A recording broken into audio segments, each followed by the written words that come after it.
The new mode in My Hero Ultra Rumble made me come back to the game for a day. Instead of the usual Battle Royale, they added a 6v6 capture point game mode that I just had to try out. The good news is the game is really fun. The bad news is it's Ultra Rumble, so they had to Ultra Fumble it in some way. Let's start with the fun part. The game mode pairs two teams of 6 players against each other, competing to capture 3 points and keeping them for as long as possible. As long as your team has 2 captures, you're scoring points at the top of the screen. If your team gets all 3 points, a timer will start and you just win the game instantly once that timer runs out. Otherwise, it goes until timeout, where the team with the most points wins. Every hour, the map layout actually changes. Visually, it looks the same, but there are different patterns. Some points may be on elevated platforms, others may be behind certain walls. It keeps shifting and keeps things fresh. To make this game mode work, they had to change a lot of the rules from the Battle Royale. The first big change is that there is no down state. Once you lose your health, you don't crawl on the ground waiting for a revive, you are simply KO'd. But you can respawn after a few seconds. There's no looting phase, no hunting for items, it's all action all the time. In fact, there are infinite team heals on set locations, you can just keep picking those up. So everyone can support the team by drinking that good gamer subs. And the way you level up your abilities in this game mode is by capturing bases and getting kills. Every time a base is captured, all your quirks go up by a level, and KOing an enemy drops a level up card. The formula is great, this game mode is awesome, I cannot stress that enough. Different characters get to shine in different ways, it is crazy how well their quirks work in this game mode when they were designed for something completely different. Some of them are useless, sure. Actions like Dabi reviving, I mean, he doesn't go down, so how would he revive? Or Twice's clone creation, the enemies don't go down, so you can't create clones off of their corpses. So not every character is gonna have use for all of their quirks, but I was genuinely surprised by how fun and different each character behaved here. For instance, my brain immediately went towards Dabi and Shigaraki. If this is a game mode about controlling points, then surely the characters that can do area denying well are gonna excel. So with Dabi, especially on a raised platform like this, your gamma pretty much engulfs the whole area. So while that's up, it acts as a shield and keeps opponents away, and that's enough time to just fill that platform up with traps. This Uraraka had the right idea, but she had nowhere to step on, and even if she wanted to attack me from outside, my gamma cooldown is already up, so she stands very little chance against this defense. And Shigaraki is very similar, but what he has is less of a shield and more of a quirks that just makes opponents not want to stand there.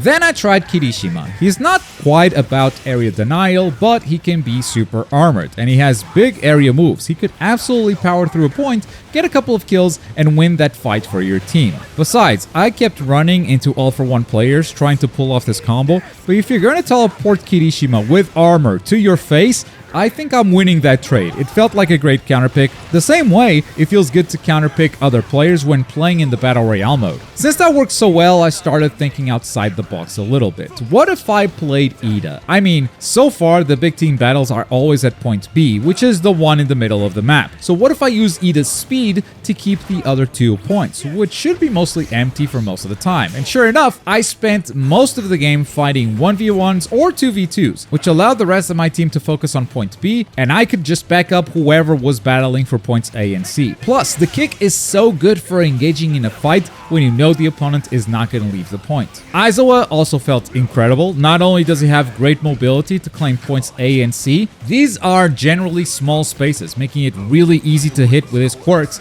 and he can pretty much see the whole team fight anywhere he goes to if you just want to use Erasure and support your team that way. And in this match, I was playing with a Kurogiri that was teleporting us back and forth between the 2 points, which felt like a cool canon team up. Oh, and that all-for-one combo everyone was running? Yeah, people were doing it for a reason. In this mode, you always know where players are, not just because there are points to capture, but the HUD actually tells you how many teammates there are and how many enemies are standing on each point. Which means all-for-one can charge his gamma and be almost guaranteed to catch at least 1 enemy. If you catch 2 or more, pulling them outside the point, that's going to cause enough disruption to allow for another teammate to simply capture it. Not to mention the damage you're dealing with this simple combo. Bakugo felt powerful, like he always does. It's easier to hit with his grenades if you know the enemy's not going to leave the point they're trying to capture. And his damage is still incredible if you got good aim. But mobility is still very important in this game mode. Even if the stage is smaller, it allows you to jump between points faster, and Bakugo's flight is one of the best ways to do this. I held an entire 1v3 with Tsuyu, going stealth, getting out of the way, and hitting them hard by surprise. I was basically waiting waiting for reinforcements to arrive, and using my mobility, I was able to survive this situation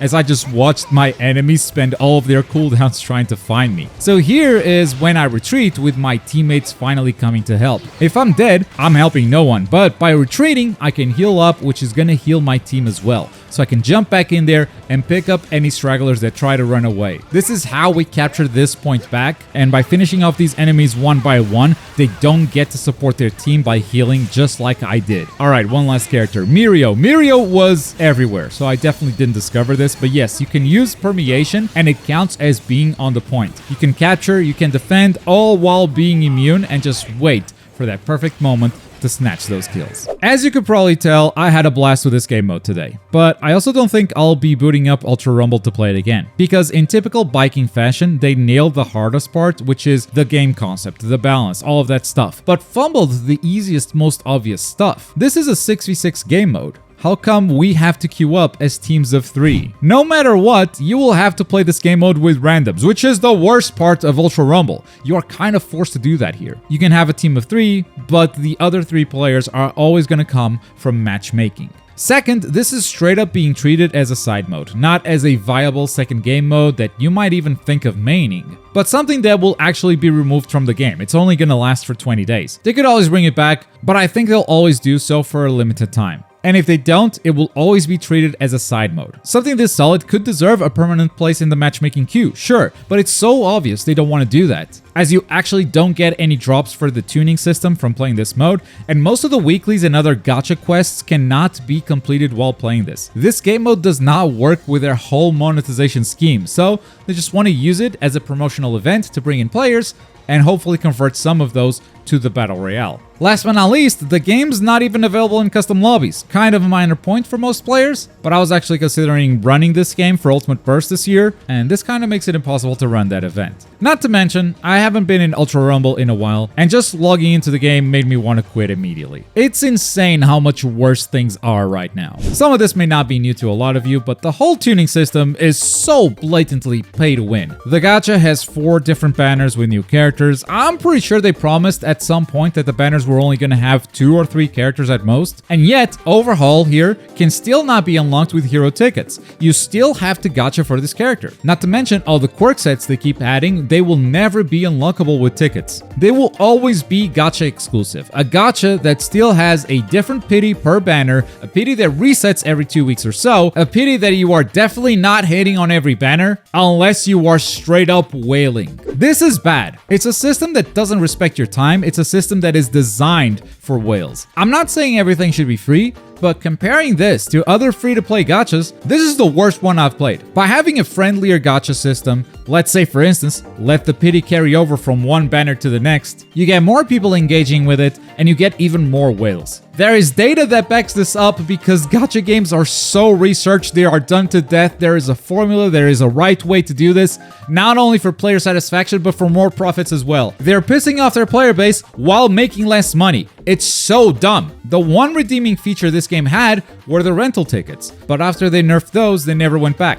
So now it's just bad for everyone. And look, there's a lot I like about this game. I just spent most of the video praising the new game mode. I still see the game that I called the anime game of the year back in 2023. It's still there, underneath all of it. Imagine if your favorite anime game was getting this incredible amount of content at a very good pace. Imagine having a decent gacha system and being able to pull for a new quirk set or a new character every 2 weeks without fear of your pity being reset and wasting your crystals. The game has crossplay. Not many anime games can claim that. It's still got a very healthy player base, it's still got a great netcode, it is in a great place, but it's not the same game that it was back in 2023. It's a game that broke my heart, and I guess it will keep breaking it, so it's time to say goodbye once again. But if you have been thinking of checking out this game mode, I had a lot of fun with it. Definitely recommend partnering up with friends if possible, and if you see me hacking in the game, that's not me. Some hacker stole my name. I am the Globku on Ultra Rumble, but you probably won't see me online anyway. Let me know if you're still playing Ultra Rumble, or if you left, why did you do it? Looking forward to your stories in the comments down below. And for more anime games, check out this video right here. Thanks for watching. Bye.